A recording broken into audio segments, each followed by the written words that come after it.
Hello, पुन्हा एकदा आपल्या यूट्यूब चॅनलवरती तुमचं सगळ्यांचं खूप खूप स्वागत आहे. किचनमध्ये अशा खूप साऱ्या गोष्टी असतात ज्यांच्याकडे रोजच्या रोज लक्ष देणं आणि त्यांची डीप क्लिनिंग करणं आपल्याला थोडं अशक्य होतं. यासाठी एखाद महिन्यामध्ये ह्या सगळ्या गोष्टींची डीप क्लिनिंग करणं अतिशय गरजेचं आहे. त्याबद्दलच आजचा व्हिडिओ आहे. ब्लॉग शेवटपर्यंत नक्की बघा.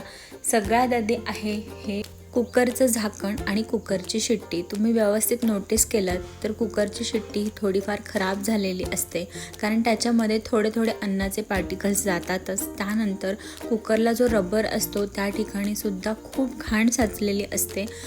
इथे तुम्ही बघू शकता एका कोपऱ्यामध्ये थोडीफार घाण साचलेली आहे आणि कुकरचं झाकण अतिशय खराब झालं आहे. ह्या गोष्टी आपण रोजच्या रोज घासतोच, पण त्या रोजच्या रोज डीप क्लिनिंग करणं आपल्याला इतकं पॉसिबल होत नाही. त्यासाठीच आज काही गोष्टी मी तुमच्यासोबत शेअर करणार. कुकरला असलेली ही रबरची रिंग ही आपण 8-15 दिवसाला किंवा कमीत कमी 20-25 दिवसाला तरी काढून व्यवस्थित स्वच्छ केली पाहिजे. ती आपण गरम पाण्यामध्ये टाकू शकत नाही, कारण त्याच्यामुळे ती लूज होऊ शकते. त्यामुळे साध्या आपण विम लिक्विडनी किंवा साबणाने ती व्यवस्थित स्वच्छ करायला पाहिजे, कारण ती सुद्धा खूप खराब होते. तर अशा पद्धतीने मी साध्या पाण्याने आणि आपली साधी नॉर्मल घासणी वापरूनच स्वच्छ केलेली आहे.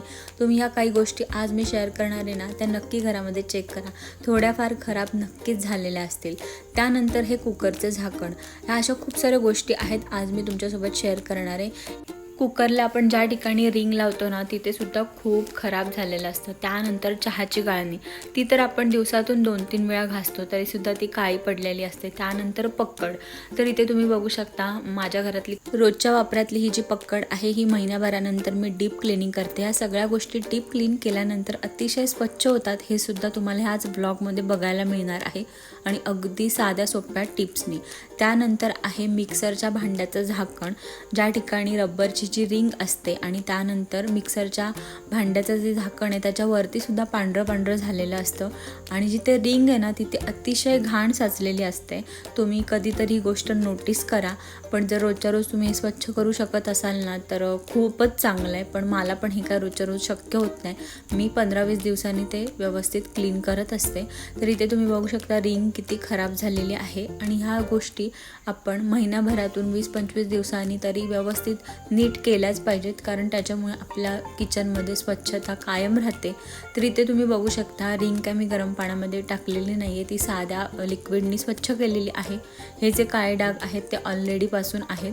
तर अशा पद्धतीने ह्या रिंगसुद्धा आपण व्यवस्थित वेळोवेळी स्वच्छ केल्या पाहिजे. त्या रोजच्या रोज जर तुम्ही स्वच्छ केल्या ना की त्या थोड्याशा लूज होतात. म्हणजे रोजच्या रोज जर तुम्ही काढल्यात आणि स्वच्छ केलात तर कदाचित त्या लूज होत असतील, कारण मला काही त्याच्याबद्दल अंदाज नाही आहे. पण मी अशी 15 दिवसाला वगैरे ही जी रिंग आहे ती स्वच्छ करत असते. तर एका पसरट भांड्यामध्ये मी गरम पाणी घेतलेलं आहे आणि ज्या ज्या गोष्टी मला डीप क्लिनिंग करायच्या त्या 4-5 गोष्टीच मी आज तुम्हाला दाखवणार आहे. त्या मी त्या गरम पाण्यात टाकल्यात.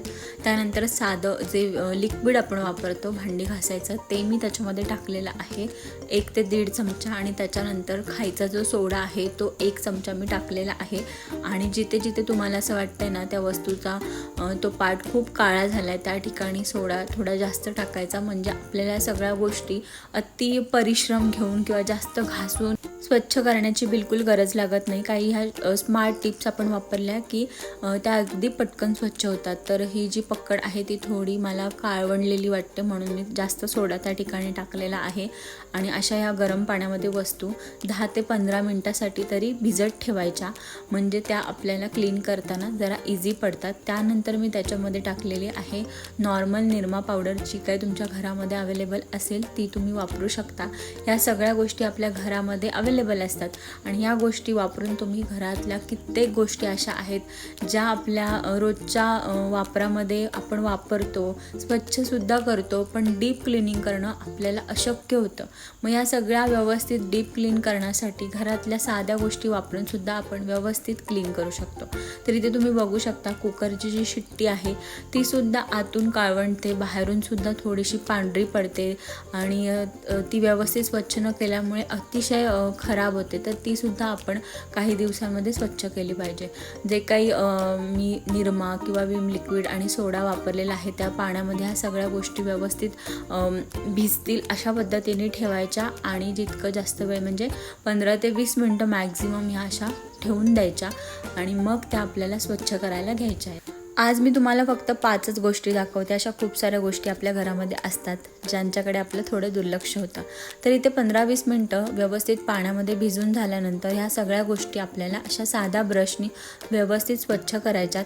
आपण घासणीने सुद्धा ह्या व्यवस्थित क्लीन करू शकतो, पण छोटे छोटे कानेकोपरे असतात तिथे पण म्हणजे खराब झालेल्या असतात त्या गोष्टी आणि त्या घासणीने अशक्य होतं निघणं. त्यासाठी असा 10-15 रुपयाचा ब्रश किंवा आपण कुठे जातो तेव्हा आपल्याला असे ब्रश मिळतात, त्या ब्रशचा वापर ह्या गोष्टी साफ करण्यासाठी ठेवायचा आणि तो ब्रश सेपरेटच ठेवायचा. म्हणजे त्या वस्तू त्यावेळी स्वच्छ करण्यासाठी त्या ब्रशचा वापर आपण करू शकतो. तर इथे शक्यतो जिथे रिंग असते ना तिथेच थोडं खराब झालेलं असतं, तिथेच घाण साचलेली असते. तर अशा ठिकाणी व्यवस्थित ते क्लीन करायचं. त्यानंतर चहाची गाळणी, काही ठिकाणी तर चहाची गाळणी ह्याच्यापेक्षा सुद्धा काळी झालेली असते. तर ती खूप वर्ष दुर्लक्ष केल्यामुळे होते. अतिशय काळी जर चहाची गाळणी झालेली असेल तर त्याच्यासाठी सुद्धा माझ्याकडे एक नक्की उपाय आहे, तो मी तुमच्यासोबत शेअर करेल. तर इथे ही गाळणी आपल्याला अशा ब्रशनी क्लीन करणं सोपं जातं. त्याच्यामुळे त्याच्यामध्ये जेवढे काय पार्टिकल्स अडकलेले आहेत ते सगळेच्या सगळे निघून जातात. ह्या सगळ्या गोष्टी ज्या आहेत ही करण्यासाठी आपल्याला मॅक्झिमम 15 ते 20 मिनटंच लागतात, म्हणजे सगळं साफ करण्यासाठी ब्रशनी. पण त्या अतिशय व्यवस्थित आणि चकाचक होतात आणि घरामध्ये सुद्धा नीट दिसतात, किचनसुद्धा त्याच्यामुळे आपलं मस्त स्वच्छ वाटतं. तर इथे तुम्ही बघू शकता मी चहाची गाळणी आणि त्यानंतर मिक्सरचं भांडं असतं त्याचं झाकण व्यवस्थित स्वच्छ केलं आहे. आता मी कुकरचं जे झाकण आहे ते स्वच्छ करायला घेतलं आहे. तर ज्या पद्धतीने मी दाखवते त्या पद्धतीने तुम्ही अगदी हलक्या हाताने हे क्लीन करू शकता. ते आपण 15-20 मिनटासाठी भिजत ठेवल्यामुळे आपल्याला स्वच्छ करणं जरा इझी जातं आणि म्हणजे जास्त डिफिकल्टीज येत नाहीत. तर इथे थोडंसं काळवंडलेलं आहे, तिथे मला थोडंसं जास्त प्रेशर लावून ते साफ करावं लागलं आहे. पण हे जर तुम्ही 15-20 दिवसांनी महिनाभरांनी केलं तर ते जास्त खराब होत नाही. पण तुम्ही बिलकुलच दुर्लक्ष केलं आणि 6-6 महिने जर त्याच्याकडे लक्ष नाही ना दिलं तर अतिशय घाण होतं ते. आणि मोस्ट ऑफ गृहिणींचं या गोष्टींकडे कोणाच्याही घरी गेले किंवा किचनमध्ये गेले ना की माझं नकळत त्या गोष्टींकडे लक्ष जातं. त्यावरूनच मी विचार केला की आपण दुसऱ्यांच्या घरी गेल्यावरती ह्या गोष्टी जर आपण ऑब्झर्व करू शकतो तर आपल्या घरी कोणीही व्यक्ती आल्यावरती ह्या गोष्टी नक्कीच ऑब्झर्व होत असतील. आणि लोकांसाठी नाही पण मला माझं किचन एनी टाईम स्वच्छ असावं असं वाटतं आणि ते किचन स्वच्छ बघून मला खूप प्रसन्न वाटतं. काम करायला एक वेगळा उत्साह येतो आणि ह्याच कारणासाठी मी ह्या सगळ्या गोष्टी वेळोवेळी व्यवस्थित स्वच्छ करत असते, सगळ्या गोष्टी व्यवस्थित ऑर्गनाईज करून ठेवत असते. तर इथे तुम्ही बघू शकता जिथे शिट्टी असते तिथे सुद्धा थोडं काळपट झालेलं असतं, तेलकट झालेलं असतं, थोडीफार तिथे अन्नाचे काही पार्टिकल्स असतात ते साचलेले असतात. तर तुम्ही अशा पद्धतीने ते क्लीन करू शकता.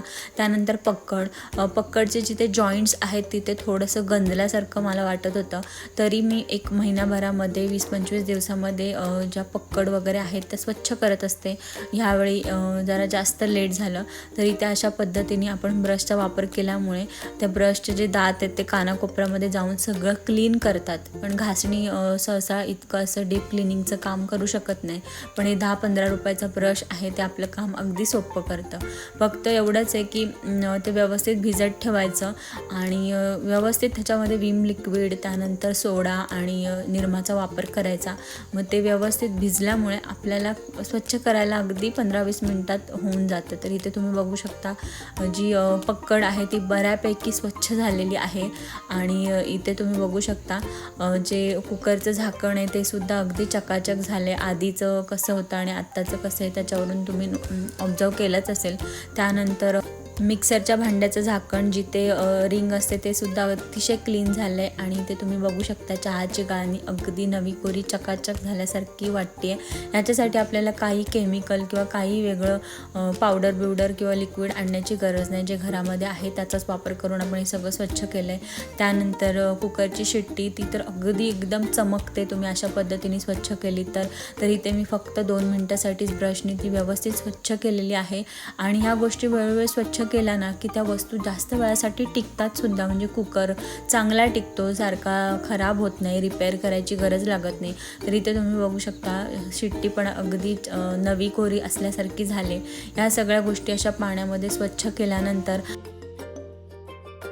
नॉर्मल पाण्याने 2-3 वेळा स्वच्छ करून घ्यायच्या, कारण त्याला खूप सारा साबण वगैरे लागलेला असतो ना, त्याच्यामुळे साबण त्या वस्तूला राहण्याची शक्यता असते. त्याच्यामुळे 2-3 पाण्यात व्यवस्थित स्वच्छ करून घ्यायच्या. तर इथे तुम्ही बघू शकता वस्तू एकदम नवी कोरी असल्यासारखी चकाचक झाली आहे आणि नवी कोरी जरी नाही वाटली तरी व्यवस्थित स्वच्छ झाली आहे. जे काय खराब झालं होतं ते सगळं त्याच्यामधून निघून गेलं. आपलं किचन छान आणि स्वच्छ दिसण्यासाठी खूप हेल्प करतात आणि वस्तू दीर्घकाळ टिकण्यासाठी सुद्धा अशा वस्तूंची डीप क्लिनिंग करणं अतिशय गरजेचे आहे.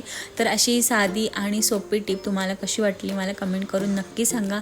हा व्हिडिओ आवडला असेल तर व्हिडिओला लाईक करा, शेअर करा आणि नवीन असाल तर आपलं चॅनल सबस्क्राईब करायला विसरू नका. पुन्हा भेटूया, तोपर्यंत